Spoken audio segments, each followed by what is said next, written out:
Hi, this is Debi and Dr. Rob's show, and we have a great topic today. Hi, Rob. Good to be here. What is the topic for today? It's seeking and finding your spiritual path. Yes. So how do we do that? How do we get questions like that all the time from our listeners. They say, how do I find my spiritual path? How do I know I'm on the right path? So much out there. And so we're going to talk about that. Yeah. So what do you think? Well, I mean, how did you start when you were starting out? When I was little.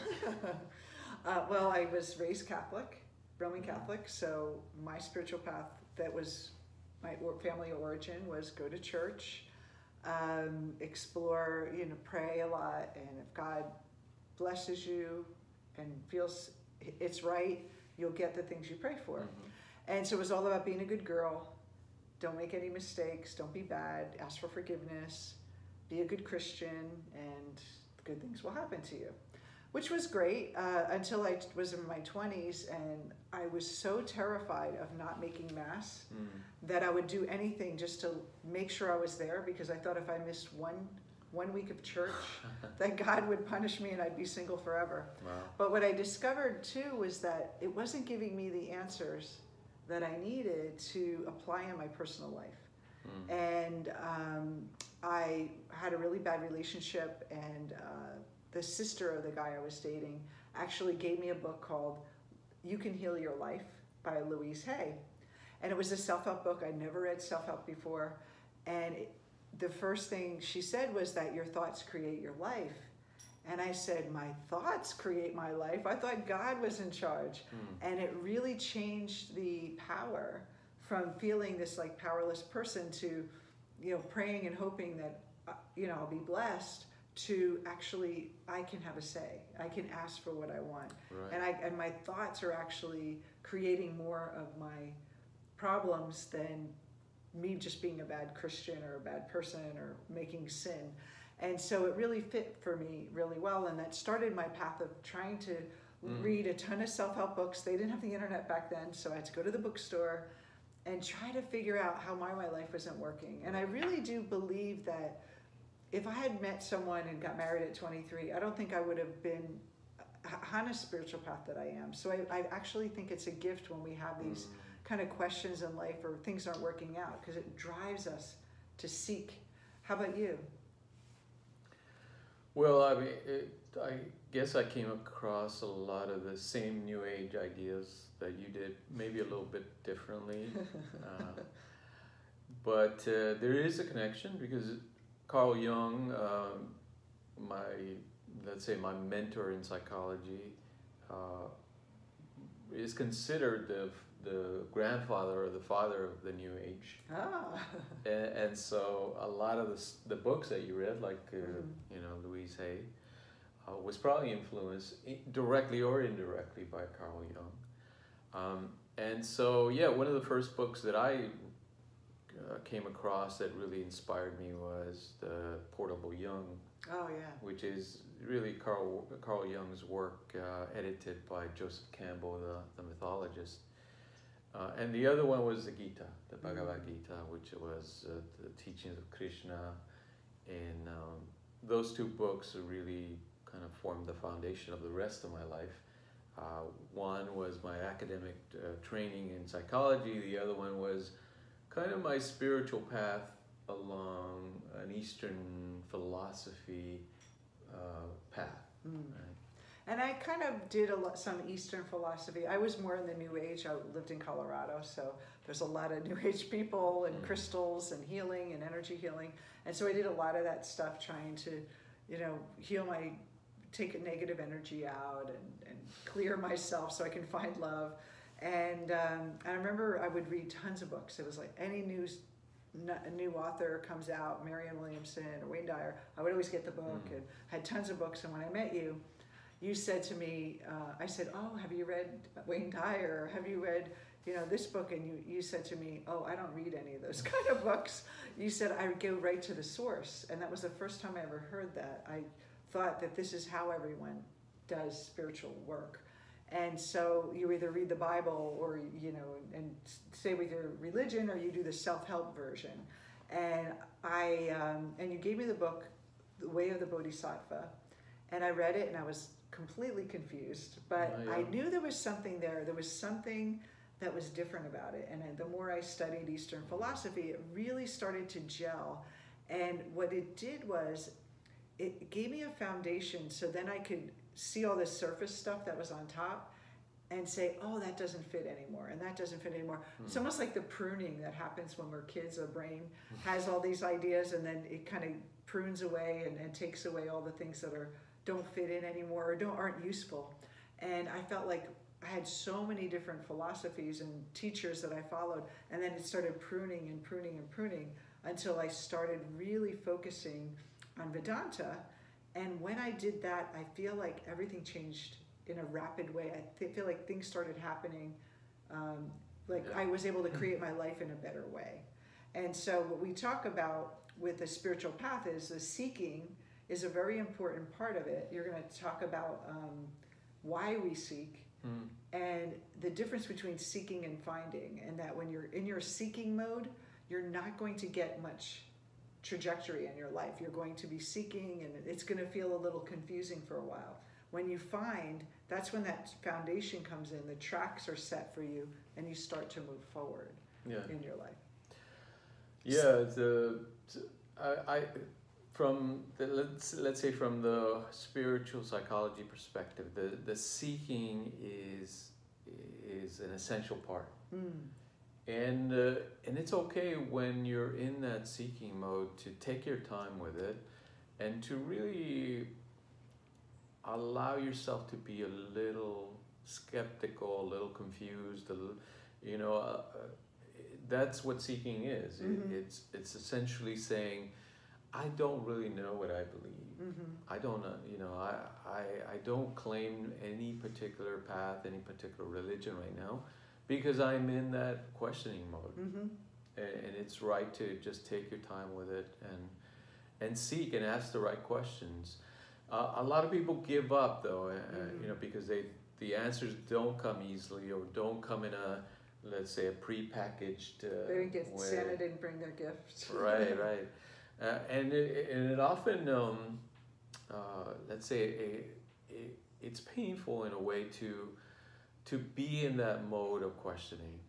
Constantly and not getting the answer. Right. And I know you had said that it's sort of like you're digging holes, like if you keep changing your paths, it's okay for a little bit. But if you keep staying there, you're going to dig a shallow hole, and your ego is actually designed to keep you from the truth. All right, it's a metaphor that says that the seeker who keeps changing path is like a person trying to dig a well to find water, but they stop at about 3 feet and then start another hole. And so by the end of let's say the year or something, they've dug 4 or 5 holes, but haven't hit the water because they keep changing to the next one. And it's almost like when they just get close to something really good, they see a shiny object, and it's the ego going, ooh, look over there. Look at this new video that's out by this new teacher, and they have this new brand best-selling book, and now follow that person. And I just remember, and you can see this happening online. You see people, it's like a flood, a momentum toward a teacher, has a great book out. I mean, remember Eat, Pray, Love. Everyone was in the Eat, Pray, Love mood for a while. And then there was another book, and then everyone's into that. And then this author has a book, and then everyone's doing, Eckhart Tolle. And then we all kind of go, it's like the masses kind of gel to that, the next big thing. Right. But then what happens is we don't go deep enough, and then since we're not deep enough, the roots of that understanding don't keep us there. And we really need to go a little deeper, and that's... And I always say that when you're finding that path, it's the path that you don't leave, even when things get tough. Then you know you found your right path because you love the path, you understand it, you believe in it. And so let's talk about how do you know if it matches your belief? How do you know what we believe? So let's go deeper. Let's say let's go to the water. One way to think about it is, what is your worldview? And is your worldview consistent? Because, you know, we run into people all the time that are presenting a certain idea, but if you start to examine their ideas, they appear to be contradicting themselves. They might say, well, I believe in oneness or in spiritual power, but there's negative things out there trying to hurt me. Yes. Right? There's spirits or negative energy that's, and so that doesn't make sense because they're contradicting themselves in kind of buying into this worldview that both is one and at the same time dualistic. Well, a good example of that is if I'm a spiritual being, but there's things I need to be afraid of. There's things externally from me that are a threat to me, that if we understand what the true spiritual being is, oneness, then you're not seeing that separation. You're not feeling that there's something else coming in. You are everything. And so it's just a really different way to do it. And what I see, I think what happens, same thing with psychology. It's been self-help has been hijacked by psychology, but I think religion has some way, creeps its way into spiritual work, and then people make it religious, or the religion in itself starts to distort our ideas, even new consciousness ideas, the ideas of law of attraction and how to create your life. It actually gets a little religious versus philosophical. Right. So one of the most common, let's say, worldviews out there is the materialistic worldview, and often it's a dualistic because they say, well, there's the material world, but then there's a spiritual world as well. Yes. And those two things are dual, right? They're saying there's two elements here, a material world and a spiritual world. And how those interact then becomes the question, and often they don't have a really good understanding or philosophy as to how that interaction happens. And so it's an incomplete worldview, to say the least. So is it sort of like this idea that in science, matter, there's matter and then there's consciousness, and that arises out of matter? Is that what you're talking about? Yeah. Yeah, in the West for a long time, this idea that our brain is so complex, so we have 100 billion neurons firing at once or in different sequences, and out of that complicated interaction of these neurons, we get what is called consciousness, meaning awareness. Just we're aware of ourselves, of the world, of the universe. Now, that for most people it makes like intuitive sense that of course when I wake up in the morning I was asleep, and then when I woke up I see the world as it appears to me. Now I'm conscious, I'm aware. But even in science now, with the new physics coming in, quantum physics especially, and even in the way we perceive, let's say in perceptual sciences, that's not really what happens in consciousness or the way we experience the world. The way it really happens is that our brain actually makes up a 3D model in our head about the world and how it works and everything, and then that's what we're experiencing. We do not have direct access to the physical world out there. It is essentially a mental experience that we're creating. It's so mind-blowing, right? It is, and that's quantum physics talks about that. We didn't know that maybe 100 years ago. Right. And so, but the ancients knew it. Yes. And so that's where we're seeing that science moving back into the spiritual realm. Yes, and if we look at the East, they've always presented, let's say in general, there are different philosophies, but in general this idea that everything is consciousness. Meaning they understood this principle that we're dealing with essentially with a mental experience of the world, a world that's created in consciousness, And they've gone with that for, especially in Vedanta, for many, many centuries and thousands of years now, that it is conscious. It is a conscious universe that we're dealing with. So these two worldviews are really what's shaping the way science and religion or faith has been playing out in, especially in recent years. So dual or non-dual, those two realities. So that's really a good basis for what is your path. Do you believe in a dual reality where you're the separate being, separate from God, separate from the external world, the law of attraction kind of, I'm going to hold a vision and my vibration's going to go out and pull something in? Or do you believe in the non-dual, which is that you are consciousness and that what you're experiencing is your own mind? This is what Eastern philosophy has discovered and science has discovered. So it almost makes sense to start thinking about, would that be a better experience for me and more empowering for me? And what we know is, and where I got lost for a long time, and I still sometimes forget that I'm one with everything, that the world does feel separate. So we have to keep reminding ourselves that it's not.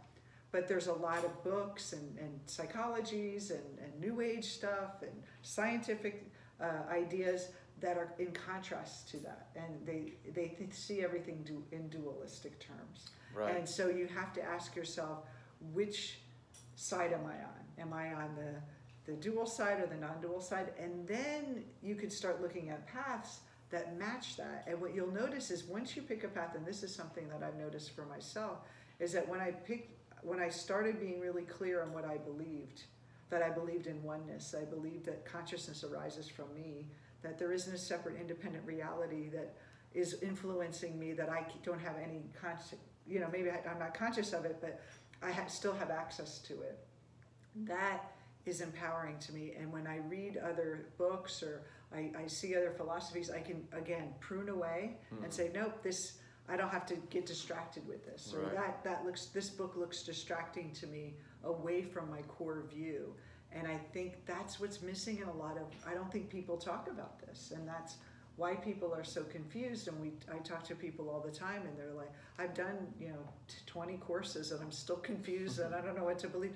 And we ask them, well, what do you believe? And they don't know. And I think it's the most important question you can ask yourself on your spiritual path is, what is it that I believe about reality and what makes up my reality? And where is my power in creating it? Yes.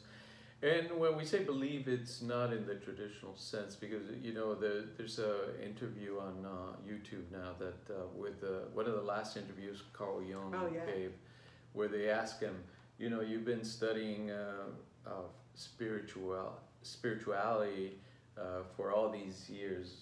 Do you believe in God? They asked him directly, and he says, well, no, I don't believe. I know. Right? So we're talking about a direct experience of these spiritual matters, not a belief in the traditional sense that the church or the synagogue or the temple gave you a set of beliefs and that's what you were going to go by, but more of a way of seeking and finding your own spiritual path and having a direct experience of that reality.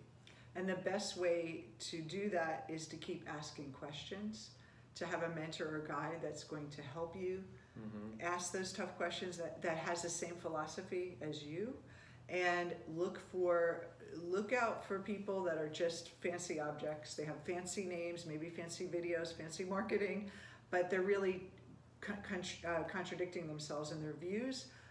If they're confused about their worldview, they're not going to be able to help you decide. So be really clear, and that's what's going to really make big changes in your life. So you'll go from that seeking, which is really important. In the life of Pi, he was seeking, he was in India and he was trying all these different religions, but he had an experience out on the water of what life was about. And that's part of the process. So if you're seeking, you're on the right path, as long as you're asking those questions. But when you find and you make a decision that this is what I want, I'm a dualistic philosophy or I'm a oneness philosophy, non-dual, then you're going to see huge changes, and it's going to basically clear the clutter in your mind of does this work for me? Should I try this kind of technique? And should I follow this teacher? Should I buy this book? It's all going to make a lot more sense to you. So that's why we wanted to have this class, because it really is so important. It all starts here with your worldview and your spiritual philosophy. Absolutely. So what a great show. If you have any questions about this, any contradictions to what you've learned and want to test it out, visit us on our Facebook group. It's Debi and Dr. Rob Show. Just search for us on Facebook and you'll see us. You'll join our group, and feel free to ask us questions. Tell us what other topics you'd like us to speak about, and find out more about us at debianddrrob.com. We have events coming up this year, coming into 2019. We also have some really great programs that you might be interested in as well, if you're ready to join the oneness bandwagon. The non-dualistic bandwagon. Yeah. So thanks for tuning in, and we hope to see you on Facebook. Take care, everyone. Thanks for coming.